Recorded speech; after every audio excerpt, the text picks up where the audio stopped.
Are you missing that key player on your team and don't have the coins to afford them? Go to Buy Muck Coins for instant delivery on Ultimate Team coins. Use code SAVAGE for 10% off at checkout. Yo guys, what is going on? It's Savage here, and today I'm going to be breaking down why Madden 18 could potentially be the best Madden of all time. Now, when I say the best Madden of all time, I'm saying this for like the generation of people that pretty much just grew up with, you know, Ultimate Team for that matter.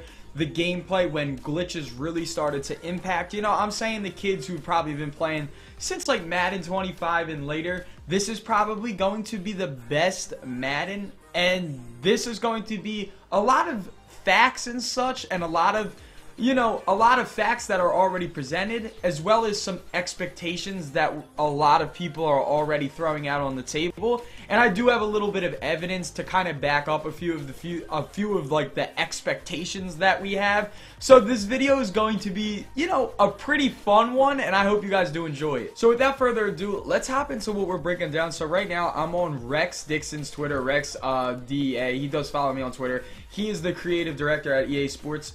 And he pretty much just works with the entire aspect of the gameplay and stuff. And I'm going to break this down a little bit more for you guys. I'm not going to go too in depth with it, but I do have some other articles as well. So pretty much, as you can see, there's 3 different kind of game modes. It's arcade, which is over the top action filled with spectacular plays, lots of scoring and limited penalties. So I'm assuming that's kind of going to be like, you know, like an NFL blitz kind of game. I'm not saying they're going to body slam each other at their plays. I'm saying it's going to be a more like laid back kind of just, you know, like, you know, you and your buddies just goofing off and stuff, you know. You could maybe bump the receiver and might not get a call. Even though in MUT there is no penalties, which is I hope to God there's penalties in MUT next year. It would just make the game so much realer. It could either help you or bite you in the butt. And I like that, though. That's what football is. To have a football game and the biggest game mode, not have some of the rules in the game mode, that's just like dumb. That would be like if MLB made a game with and there's only 8 innings, you only played 8 innings, or if in FIFA you could slide, there was no red cards, there was only yellow, you could get unlimited. There's no penalty, there's no consequence. You know what I mean? It's a little goofy, but to have a game mode that is literally dedicated to that is actually pretty cool, because now maybe that means they're gonna up the penalties for the quote-unquote guys that want to play competitively and stuff like that, like myself, like your other YouTubers that you watch. Then you got simulation, which is play true to player and team ratings with authentic NFL rules and gameplay. I don't know what play true to player and team ratings means. Does that mean if I play competitive or arcade that the true team rate? I don't really know what that means. If they could elaborate a little bit more on that, that'd be pretty cool. Plus, I have a whole another like little article. It's like a little bit more in depth. I don't know if it's a little bit more in depth with this, but there are a few things that I really do like. And then you got competitive, user stick skills, arcade, and head-to-head ranked online and tournament default. So that's gonna be like your head-to-head rules. Now, if that's like the regular tournament default rules, there's no penalties and tourneys. Because it's all salary cap DC, and there's no MUT tournament. Salary cap kind of MUT, you know what I mean? But for the most part, that is really cool. There's 3 kinds of game modes for 3 pretty much different skill sets. You kind of got your beginners, you kind of got the people that are like kind of on the border, and then you got your people that are user guide, baby. And that's what's going to be cool about it. It gives you flexibility. Whether you just got the game for the first, whether Madden 18 is going to be your first Madden or Madden 18 is going to be your 15th Madden, it doesn't matter, because there's going to be 3 different game modes for a skill bracket for any guy that wants to play the game. So then we hop over here to Operation Sports. Now this Steve Noah, I'm pretty sure he owns the operation. I don't really know if he owns it or not. So, but I know he is involved with Operation Sports, and they dropped this right here, and this is huge. Huge. This is what Frostbite is. I was actually talking to my buddy Tuco about this. My buddy Tuco on Twitter, and we were on a Skype call, and he knows I myself am I love soccer. Soccer is my second favorite sport. And as you guys know, FIFA this year was made by Frostbite. I want to see if they don't got the Frostbite logo on the cover. Oh, they got it on the back right here. So there's the Frostbite thing. I don't know if you guys can see the Frostbite. I hope I'm holding it up in a good angle. There, I just circle. So it was made by Frostbite, and Frostbite is really realistic. Frostbite is an extremely realistic game engine. To the point where, as you can see, this right here, target passing, I just want you guys to read what this says. For the first time ever, you will no longer are tied to throwing at your open wide receiver. Throw to who you want in the exact spot on the field with the all-new target passing, giving you ultimate control over where the ball is thrown. There really is a god, man. That is okay. There's pros and there's cons. In FIFA, when you pass the ball with the X button and the arrow, that ball will go, like, I'm talking, if you miss, if you're aiming at a dude who's standing here, and you just aim a split second off, the defense is getting that. In Madden now, they're saying you're no longer tied to just throwing. I'm assuming what they mean is icon passing, meaning triangle, square, circle, X, or X, B, Y, A, L, B, L, C. You're no longer just tied to throwing it to those people in the facility. Now I'm assuming what they mean is you got a dude running a slant. You can just point. I guess you'll have to click like there'll just be one button to throw it, and you point and throw it. Like in FIFA, X is pass. If you got a dude standing here and you got a dude standing here, you just got to aim and click X. So I'm assuming maybe if you got a dude running a slant across the middle and you got a dude running a post, you point at the dude on the post, and as soon as he cuts in for the post, rather than throwing it to the slant that's going underneath, you point to the post and just click the throw button. I'm assuming that's what target passing is going to be. I could be completely wrong. Either way, that's going to be absolutely ridiculously just awesome, because now, like the term Stevie Wonder reads, we're really going to get to separate men from the boys. People who can make reads and people who can't, which is going to be huge.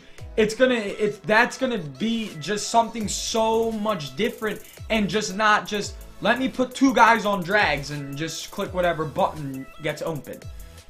That's what you need. You need target passing. It's not like quarterbacks, you know what, like, let me just chuck it. He might get it. Like Eli Manning to Odell when Odell made that catch. That's all that was. Eli was like, maybe if I just throw it somewhere over there, he might. Is there good? You got it? Nice job. Way to go. That's what the target passing is going to eliminate. BS like that. You're going to have to be like, all right, he's coming there. That dude's coming there. I hope his user isn't there. Aim, fire. That's huge. Like, we already broke down the play style, so we're going to skip that. Coverage assignments. Know your job in pass coverage and on-screen real-time UI system informing you of your coverage assignment and pass defense. I don't know if that's like assistant ball hawk. I don't know if that's usering. I don't know if that's like saying before the play it goes through or something like that. That it says, look, your guy has to stay in this perimeter. The other people around you will actually stay in their area. Because obviously we always complain about zones being broke. You know, there's always going to be that one play where if you got a hook zone, you send a dude up the seam, post gets open underneath. That just happens. It's just going to happen. It's a glitch in the game. It's not a glitch. It's just manipulating the zone coverage. Now, the fact that it says know your job in pass coverage with an on-screen real-time UI system informing you of your coverage, I don't know if that means that they're literally going to paint that picture for you or what they're going to do with that. All I know is maybe that's going to help people learn how to use her a little bit better. That's my only knowledge of like what I think it could be. Then you got coach adjustments. Customize the AI to fit your game plan and make situational changes to your strategy on the fly as the game demands it. So, I don't know if this is going to be like a pre-game thing, because it says customize the AI to fit your game plan and make situational changes to your strategy on the fly as the game demands it. So I don't know if that means like before the game, you know, you got your players in there and you're like, listen, this is like when I read that, what I think this means is like there's going to be a setting that you tell the AI to conform to, and as the game goes on, you have other settings that you set. And if the game is, so say you're winning, you know, your team starts to play more conservative. But if you start losing, they use some of their reserve stamina to turn it up or something. You know what I mean?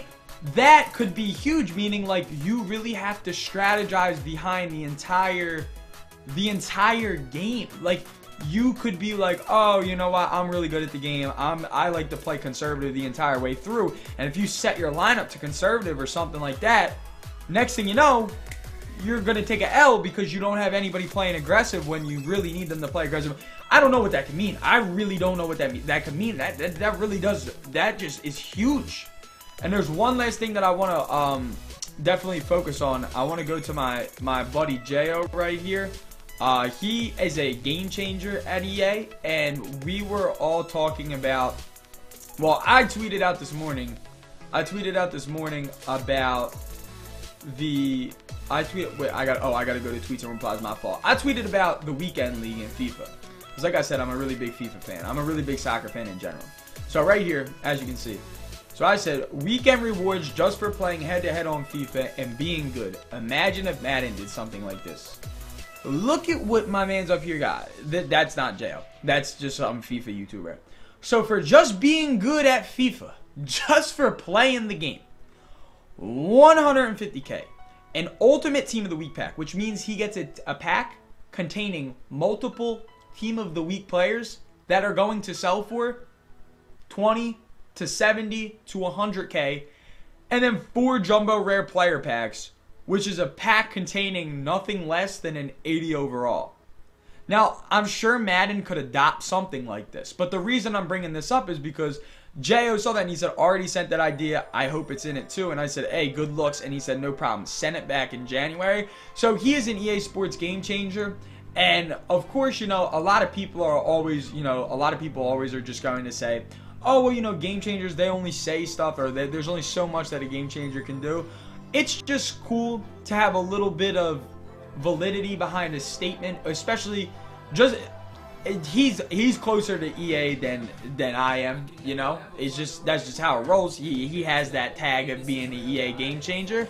So for him to just say that, it's cool that at least he's kind of thinking the same thing that I'm thinking on the whole entire matter of this would make Madden that much better. Could you imagine if you were just decent at the game, you got 150K, a pack containing Team of the Week elites, and then 4 other jumbo packs. Just for playing. No money you need to drop. You need to drop bread to get the good team to play online and stuff, but no money for them packs. You get 150K, a Team of the Week pack containing multiple Team of the Week players, and then 4 other packs. And that's not even what you get for being number 1. He was the 22nd best for the weekend. That's just the weekend. That's 2 days. 3 days. I think it's Friday, Saturday, Sunday. It's something like that. But regardless of how many days it, why ain't that a Madden? You know what I mean? This is why Madden 18 really could be the best Madden, man. There's just so much. Plus, they got story mode, too, which is a whole nother ballgame. Let me know what you guys think. Let me know if you guys are excited. I got more Madden 18 news dropping later tonight. If you enjoy, smack a like on the button. Subscribe if you're new, man. Have a wonderful rest of your night.